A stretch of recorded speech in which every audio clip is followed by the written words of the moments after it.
Rain clung to the glass canopy above Nern 12's central market, sliding in long silver streaks that blurred the sterile towers into pillars of light. The streets below smelled of wet plastic and synthetic food, the tongue of too many bodies pressed together in narrow walkways. Vendors shouted over the hiss of rain, their voices echoing between the glow of hollow signs and the reflection of neon lights spread across puddled concrete. Bryce Darren stood beneath one of the canopy supports, hands buried in the pockets of his dark jacket, watching the tide of movement with the same unshaken focus he once used to scan terrain. His day had been consumed by numbers freight reports, ledger reconciliations, anomalies that hinted at fraud. Hours of silent auditing, a discipline he had chosen because it kept him away from chaos, from the disorder of the frontier wars. The market should have been nothing more than a stop on his way home, a place to pass through without notice. But the weight of silence waiting in his apartment, the plant under its lamp, the one chair at the table, pressed harder than usual tonight. He lingered in the glow of a vendor's lamp, rain spattering at his boots. That was when she appeared. She stepped out from a line of shadows, barefoot, her steps leaving damp crescents on the concrete. Her skin gleamed faintly under the fluorescent light, a sheen of purple that looked alive against the city's gray wash. Her hair fell long, streaked with pale white threads that pulsed like faint, failing circuits. A shawl knotted at her hip clung wet to her frame, fabric across her chest cut to show more skin than warmth. She wasn't dressed for comfort. She was dressed to catch eyes, to distract from hunger. Her voice carried low but clear across the press of bodies. "Rent me for one night, human. Even leave me pregnant if you wish." Bryce's chest tightened, though he didn't move. He had heard propositions before, in this district transactions disguised as survival, bargains whispered in corners, but not like this. There was no plea, no cringing tone, no false sweetness meant to soften the edges. Her words were stripped bare of shame, sharpened by calculation. She stood tall, chin lifted, gaze fixed on him as though daring him to laugh, to dismiss her, or to take what she offered and discard her like trash when the morning came. He studied her the way he once studied kill zones and ridgelines, quick and exact, missing nothing. Her posture was proud, but pride was brittle armor. Beneath the raised chin, he saw the flicker of strain in her eyes, the tension of someone already bracing for rejection. She had learned to look strong while waiting for the blow. "What's your name?" he asked. For a heartbeat she blinked, caught off guard by the question. Then she steadied. "Nairo," Bryce nodded once. He didn't pull out credits. He didn't lower his voice to bargain or test her limits. He simply turned, stepped out from under the vendor's glow, and said in the same tone he used to mark an entry on a ledger, "Come with me." He didn't touch her. He didn't look back to see if she followed. He already knew she was behind him. Her bare feet slapped lightly on the wet tile, precise and steady, every step measured. He kept his hands in his pockets, stride unbroken, heart even. The choice was already made. Around them, the market buzzed on, blind to the quiet shift that had just occurred in its rain-stained arteries. One man, one woman, a simple offer and a simple answer. To anyone watching, it might have looked like a transaction sealed in silence. But Bryce knew, even before his apartment door sealed shut behind him, that it wasn't that. It wasn't payment. It wasn't pity. It wasn't ownership. It was choice. The door sealed behind them with a soft click, shutting out the din of the market. The apartment was small, square, and almost painfully neat. Black counters gleamed under recessed light. A couch sat without clutter, a folded blanket resting precisely over its back. The table had one chair tucked square against its edge, no more. A lamp glowed over a single green plant in a ceramic pot, the only softness in the place. Nero stood on the entry mat, shawl dripping rainwater onto the floor, her chest rising and falling as she scanned the room. Her hair clung to her shoulders, pale threads within it glowing faintly in the warmer light. She looked like a figure caught halfway between defiance and collapse, and yet her voice was steady when she spoke. "You live like a soldier. I was trained as one," Bryce said, his tone even. He slipped out of his jacket, hung it on the rack beside the door. Every movement was efficient, clean, as if his body refused to forget old routines. "Now I'm an auditor. Numbers, shipments, fraud. Quiet work."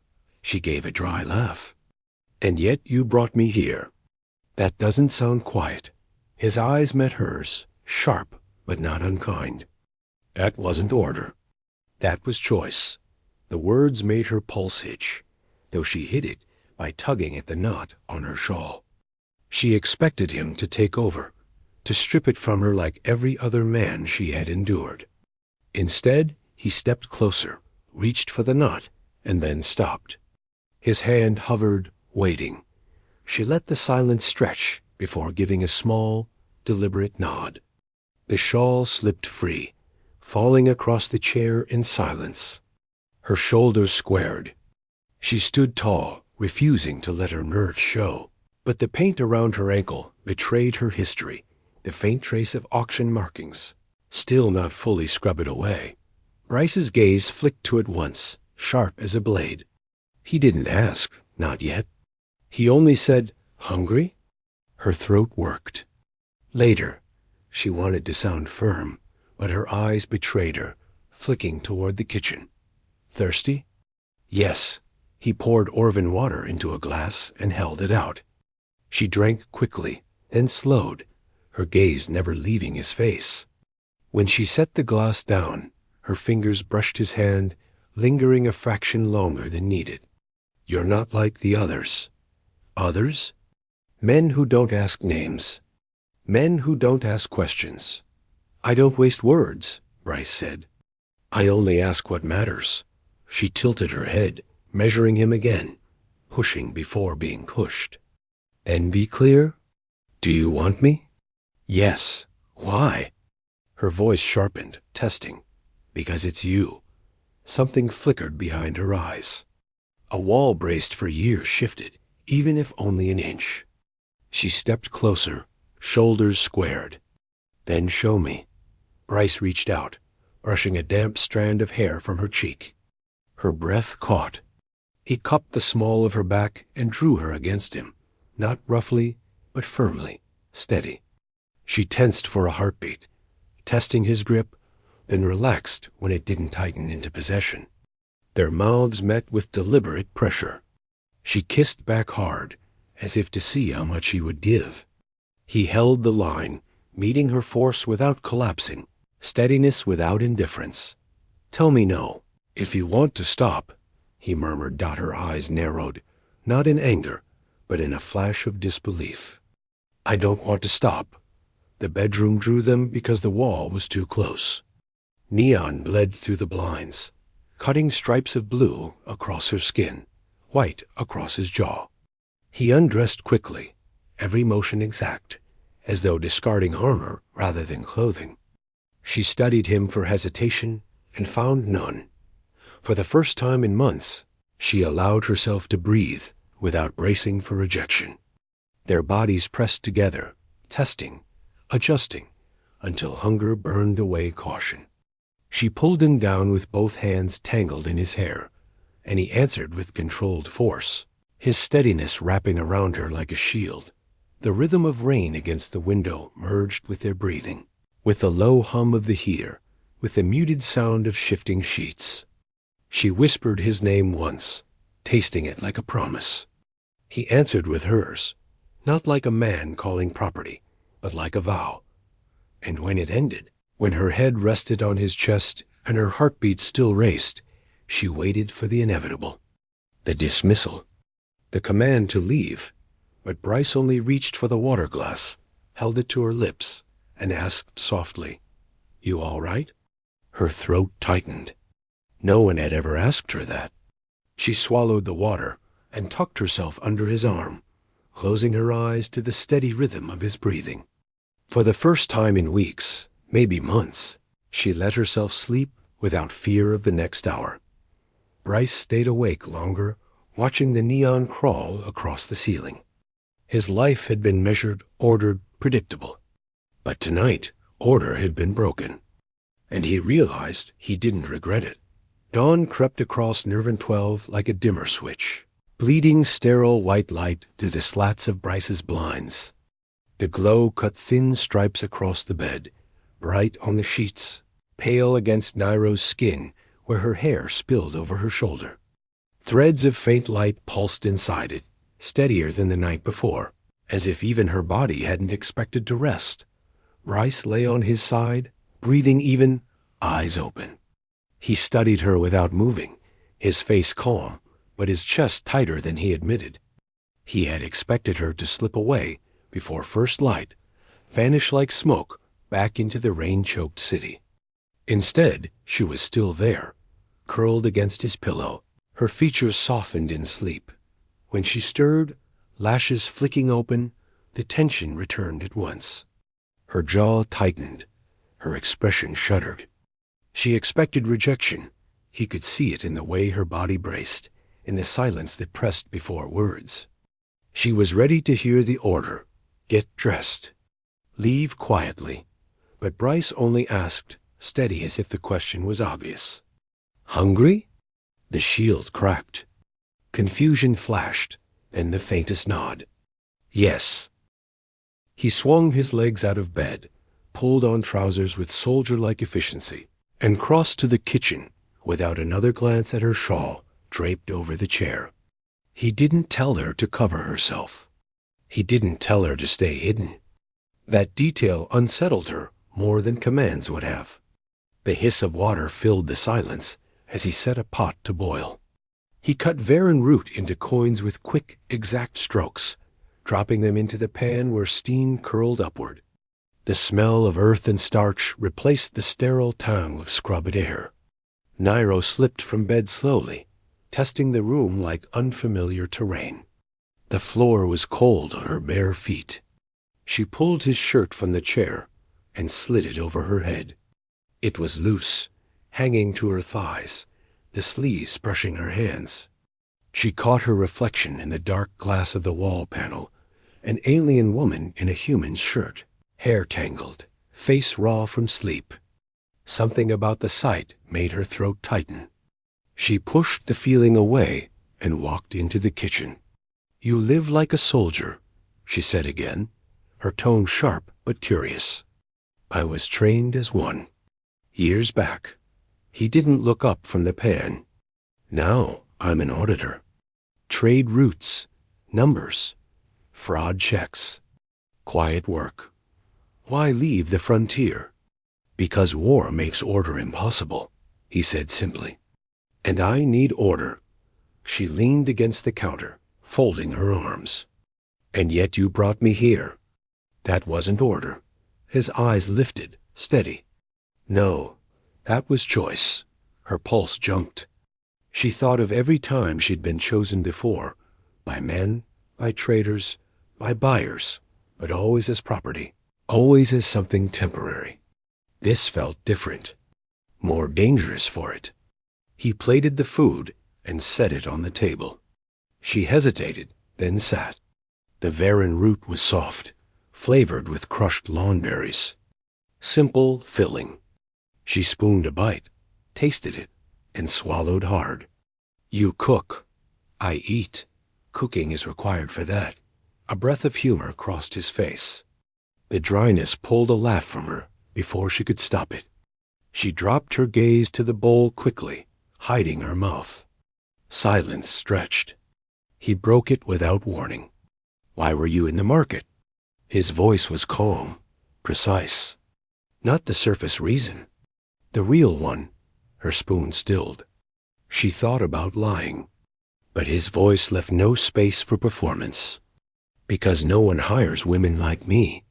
Because food costs credits. Because every night alone feels colder than the last. And because of the paint on your ankles, he added. Her chest tightened. You saw. I see everything. Her instinct was to snap, to throw up the wall. Instead, the words slipped out weaker than she wanted. I wasn't bought. Not once. They painted me, set me on the block. Men looked. No one paid.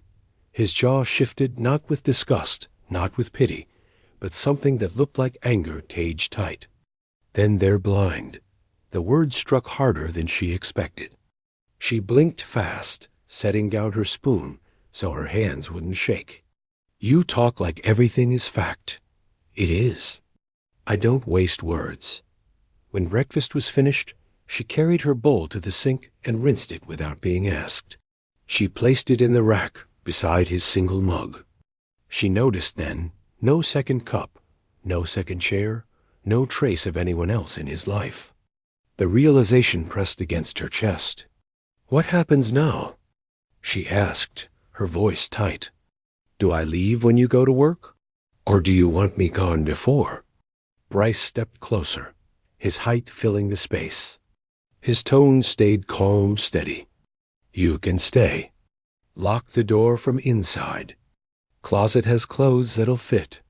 If you leave, write a note on the counter so I know you're safe. Her lips parted, caught. You trust me with your home? I trust my judgment. His gaze didn't waver. Last night was not a mistake. Her breath caught sharp in her throat. She crossed her arms, as if holding herself together. You'll regret that. Unlikely. He took his jacket from the rack, adjusted the collar, and glanced back once before the door sealed behind him. She stood in his shirt, hair falling over her face, eyes fixed on the empty space where he'd been. Part of her wanted to laugh, call him a fool. Another part, the part that scared her most, wanted to believe him. For the first time in months, maybe years, she didn't plan her escape. She curled into the couch under his blanket and let herself sink into cushions that smelled faintly of him. Her last thought before sleep pulled her under was the most dangerous one of all. If he means it, what does that make me now? The rain had not let up by the time evening drew its slow line across the towers of Nervan 12. Windows glowed white against the storm, sterile as ever, but in Bryce's apartment the light was warmer, the hum of the heater filling corners that once knew only silence. He returned at his usual hour, boots damp, hair slick with rain. His stride was measured, his posture unbroken, yet his mind had circled one thought all day, the woman he had left on his couch that morning. He had expected regret to gnaw at him in the hours between freight ledgers and recalculations.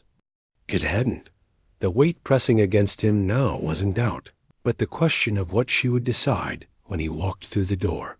The lock clicked, and his eyes landed first on her reflection in the darkened wall panel. Nairo sat curled under his blanket, knees drawn close, the faint glow of her hair threads brighter than the night before. She had tied one of his spare belts around his shirt at the waist to keep it close, an improvisation that looked almost natural on her dot. She turned at the sound of the door, her expression unreadable, half ready for dismissal. You came back, she said softly. Of course I did. His tone carried no hesitation, as if his return had never been in doubt. Her gaze lingered, searching for cracks, but he crossed the room with the same steady presence he carried everywhere. That certainty unsettled her more than anger ever could. I almost left, she admitted. Her voice was low, sharp like a confession dragged against its will. I stood at the door for half an hour, wondering if I should vanish before you changed your mind. Why didn't you? Her eyes dropped for the first time since he'd met her. Because you asked if I was okay. No one ever asks. I wanted to know if you'd mean it again. He set his bag down, unhurried. I still mean it. The words landed heavier than she wanted. She wrapped the blanket tighter around her shoulders, pressing herself into its warmth. You don't even know me. Then tell me. His voice carried no demand, only invitation. Start where you want. End where you want.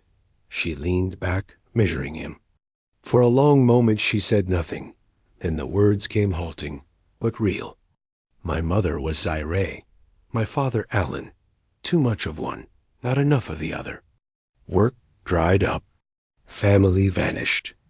When the debt notices came, they marked me for auction. No one bought me. That's what you saw on my ankles. He didn't interrupt. He didn't offer pity. He listened, his eyes steady, his jaw set in quiet restraint. Her gaze flicked up at him. And you? Why would a man who lives in perfect order bring someone like me into it? Why not walk past? Because order without purpose is emptiness, he said simply. And I've lived long enough with emptiness. The truth in his voice unsettled her more than any flattery. She looked away, unwilling to meet the reflection of her own hollowness in his words. He broke the silence by moving into the kitchen. You eat yet? She shook her head. No, I waited. This time he set 2 bowls on the table, not one after the other.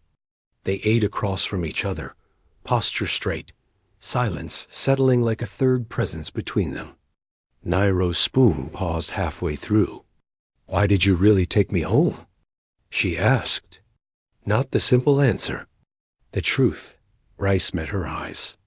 Because you were proud, even when you offered yourself. You weren't begging. You were daring me.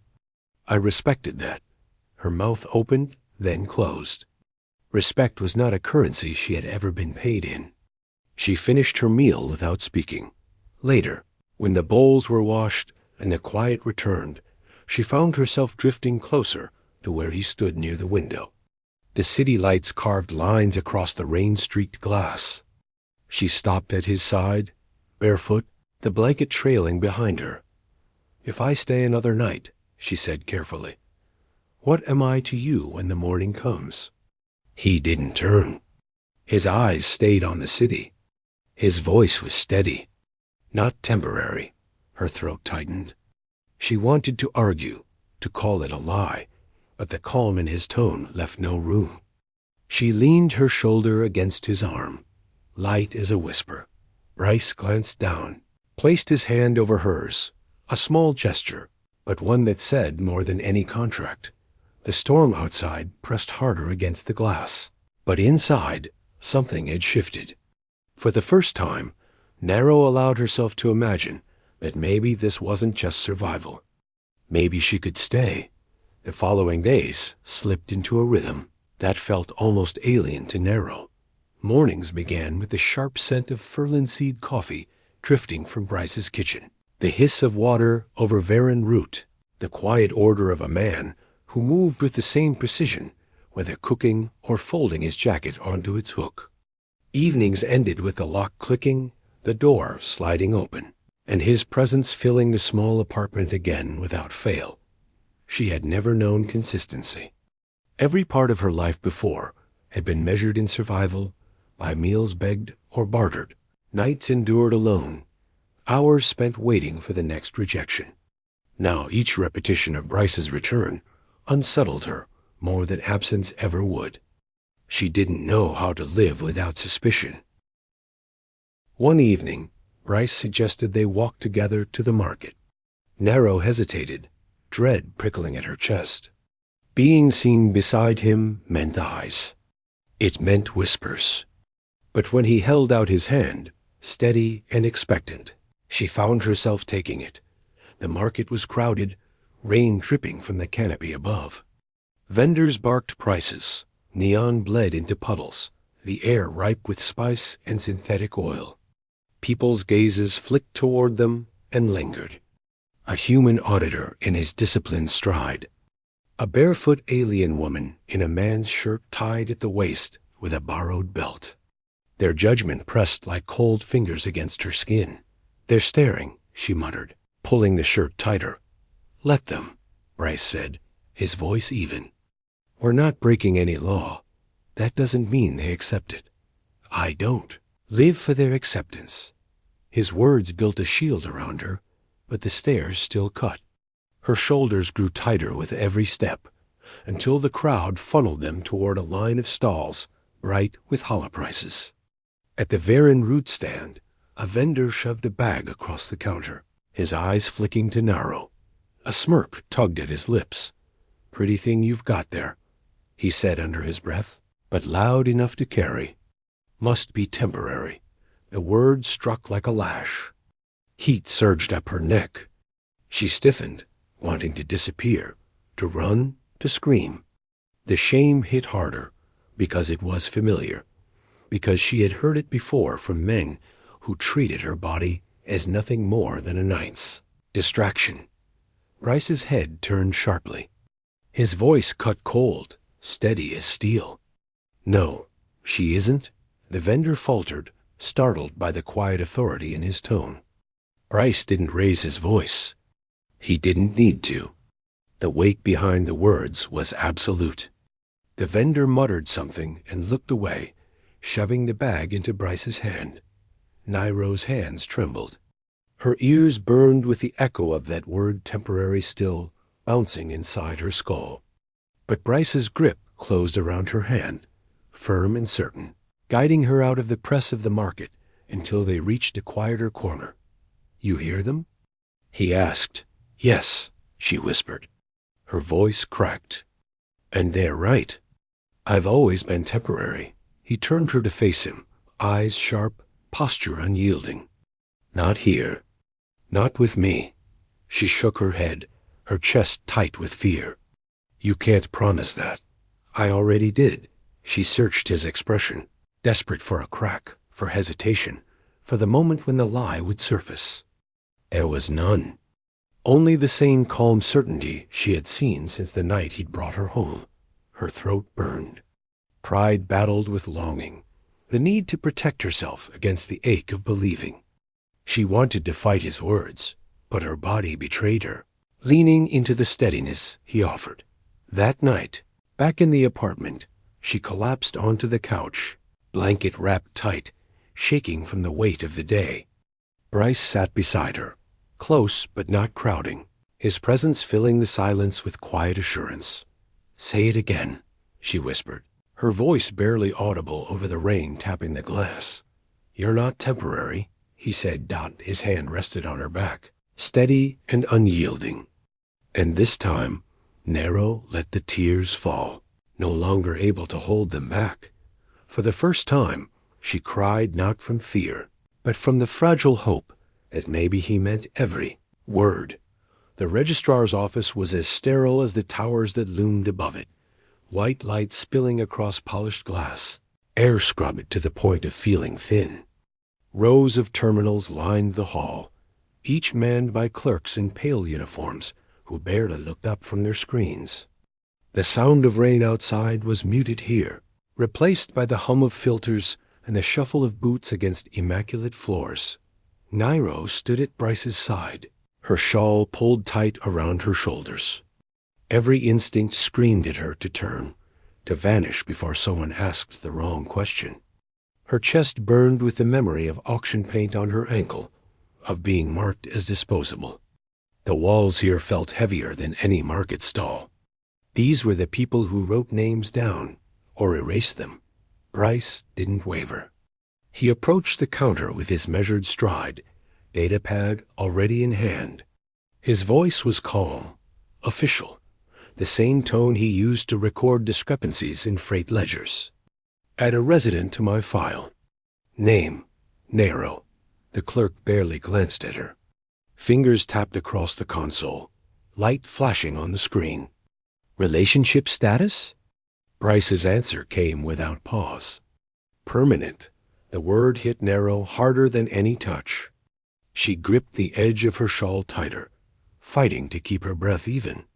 The clerk typed it in without question, printed the confirmation, and slid the pad back across the counter.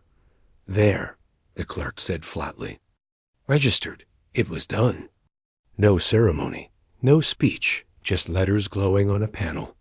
Yet when Nero saw her name beside his on the residency record, something inside her stilled. She reached out almost without realizing and traced the letters with trembling fingers. Her name had been written before on bets, on auctions, on lists that erased her worth. But here it was anchored beside his. a permanence she hadn't dared imagine. When she turned to look at him, her voice was barely more than a whisper. "You really mean forever?"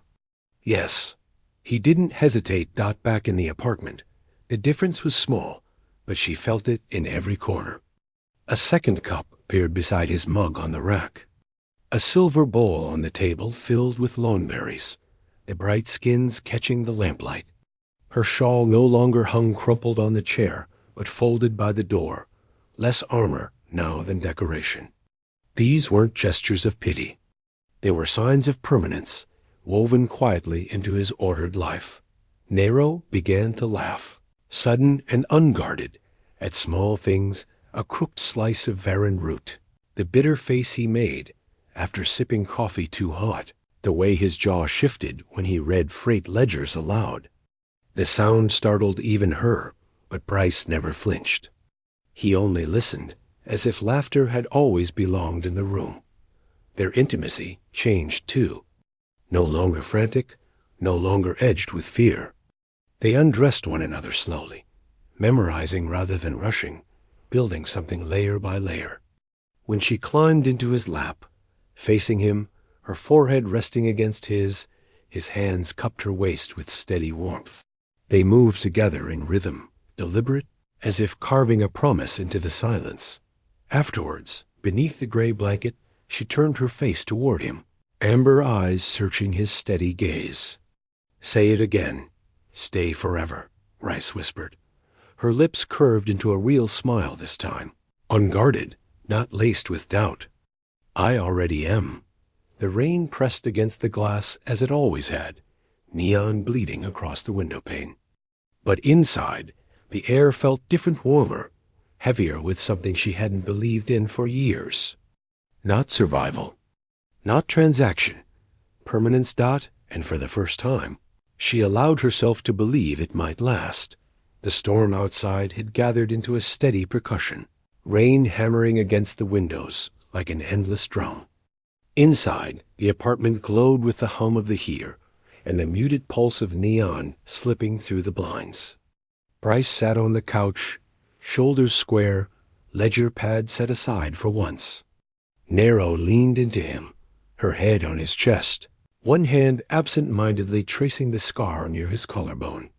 For days she had lived inside this fragile miracle, meals that came with laughter, mornings that began with coffee instead of fear, evenings where the door always clicked open, and he returned. But tonight, with the rain pressing harder than usual, the weight of her silence became too much to carry. "Bryce," she said, her voice low, trembling despite her effort to steady it. His hand stilled over hers. "Yes, there's something you don't know." Her throat closed around the words, but she forced them out. "I wasn't meant for the auction block. Not in the way you think. I wasn't priced and passed over. I was discarded." He turned slightly, eyes narrowing, not in judgment but focus. "Discarded?" She sat up, pulling the blanket tighter around her shoulders, gaze fixed on the rain-blurred towers outside. "Among the Zaire and the Allen, children like me are. Impurities. Too much of one blood, not enough of the other. They don't want us. When I was old enough, they marked me defective." She reached for her ankle, rubbing the faint scar where paint had once burned into skin. That wasn't a price. It was a brand. A warning. Not for sale. For abandonment.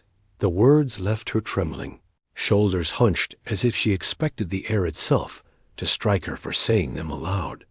"I thought if I pretended, if I stood on the block like the others, someone might choose me, even for a night. Even if it killed me, at least I wouldn't vanish without ever being seen." Her voice broke. "But no one did. Not until you."